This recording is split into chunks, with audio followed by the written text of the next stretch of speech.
Hi everybody! So I'm back because as I was going through some of the books that I am going to be reading in future months, I realized that I have a lot of novels that would be considered historical fiction. And in knowing that I will be reviewing these books, I wanted to have an introduction to historical fiction so that you, my viewers, would know how I will be rating these novels. And just so you know, the reason why I have this sort of system in place is because when I was finishing my senior year of college, I had as my senior capstone class, the theme was the historical novel, and so we read like 7 historical novels and had a huge research paper that was due on one. And my professor, this was her specialty, she had all these key terms in place for how to define a good historical novel. So those are the terms that I will be using in this upcoming video. So, according to Dr. Bowden, who was my wonderful senior capstone professor, the first thing that you have to see in a historical novel is historicity, which is a claim to take place in a certain time period and a certain place in that time period. So, for example, a novel may claim to take place in Spain in the 1950s, but it requires more than just a setting to be a historical novel, as we will see. You also have to look for authenticity, which is basically accurate clothing and descriptions of the place at the time that this is supposed to be going on. So London in 1666, you can't talk about the skyscrapers. You can't talk about something that was built in 1800. You can't talk about a play that didn't premiere until 1702. You know, these are things that you have to be aware of as a writer of historical fiction. So as an author of historical fiction, you have to do an incredible amount of research in order to make sure that you don't get tripped up on the details.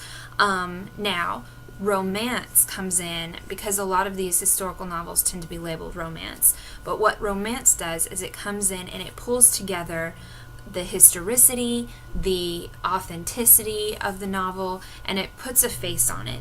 It makes it real for the reader. A lot of times, for example, in The Birth of Venus by Sarah Dunant, it takes place in a certain time period in Italy, and the character is sort of the reader's entrance into this world, because the main character is a young girl who we can relate to, and that is key as well when reading historical fiction, is that it has to be relatable. If you can't relate to it, then you don't engage with it, and so the young girl becomes the familiar, which is something else that's important in historical fiction. Basically what historical fiction does is that it exists to fill in the gray spaces between the actual history. So as people who study history or who are interested in history, we have dates and we have battles and we have laws and we have letters, but we don't have an insight into the thought processes of the people that we read about. So that's where historical fiction steps in, is that it allows us to experience what Queen Elizabeth I was thinking about when Lord Dudley was accused of treason. It allows us to get into the psyche of the people who were in her confidence, who were in her court. It basically takes the dry historical documents and facts and it makes it real and juicy for us. And for myself, anytime I read a historical novel that I am really attracted to, I get sort of obsessed a little bit with that historical period, and I start to research things and look into different people. And for this class that I took, I read a book called The Perfect Royal Mistress by Diane Hager, which is about Charles II and his infamous mistress, one of them, Nell Gwynn, who was an actress. And I loved it. I mean, Nell Gwynn is just a fascinating person to read about, and Charles II is as well. He's a much more complex character than I think a lot of people give him credit for. And so after reading the novel, aside from the fact that I had to do all of this actual historical research for my class, I couldn't help myself. So I was reading all of these articles about the different people in the novel, not just Nell Gwyn and Charles II, but his confidants,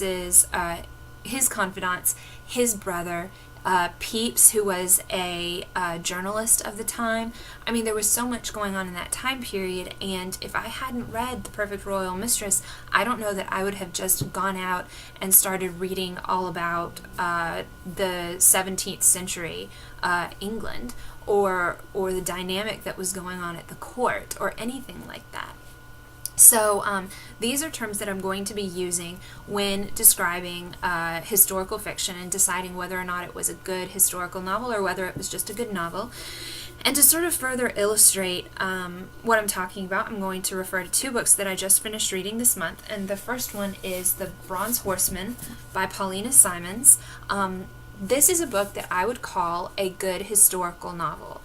It takes place in a certain time period. It constantly refers to actual battles and actual dates.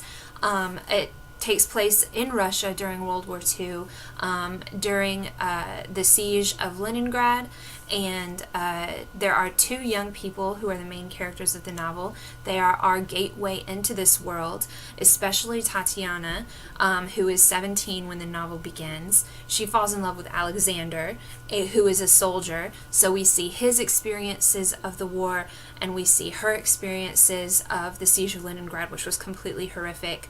And you feel you are there.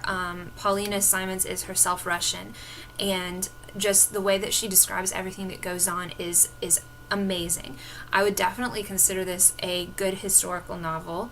And then I would compare it to, on the other end of the spectrum, I should say, there is The Angel's Game by Carlos Ruiz Zafn, which I would say is not at all a historical novel. Yes, it takes place in the past. It takes place in Barcelona in the 30s, but it's not a historical novel. It doesn't rely on dates. I didn't know what time period it was for a very long time in this novel. It does not rely on historical events. It does not rely on descriptions of what people were wearing in 1930.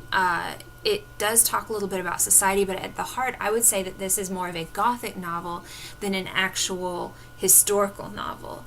So even though it takes place in the past, that doesn't, a novel taking place in the past does not immediately make it a historical novel.